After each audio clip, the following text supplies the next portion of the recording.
পশ্চিমবঙ্গের দায়িত্বভার নেওয়ার পরে প্রথম জলপাইগুড়ি জেলার সদরে মুখ্যমন্ত্রী শুভেন্দু অধিকারী সোমবার দুপুরে জলপাইগুড়ি স্পোর্টস কমপ্লেক্স ময়দানে হেলিকপ্টারে অবতরণ করেন তিনি। সেখানে তাকে স্বাগত জানান জলপাইগুড়ি জেলা প্রশাসনের আধিকারিক এবং বিজেপি নেতারা। এরপর গাড়িতে করে জলপাইগুড়ি জেলার শাসকের দপ্তরে আসেন মুখ্যমন্ত্রী।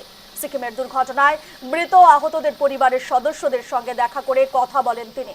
মৃতদের পরিবারের সদস্যদের হাতে 5 লক্ষ টাকা করে চেক তুলে দেন মুখ্যমন্ত্রী। মুখ্যমন্ত্রীর আগমনকে ঘিরে নিরাপত্তার চাদরে মুড়ে ফেলা হয়েছিল জলপাইগুড়ির জেলা শাসকের দপ্তর এলাকা।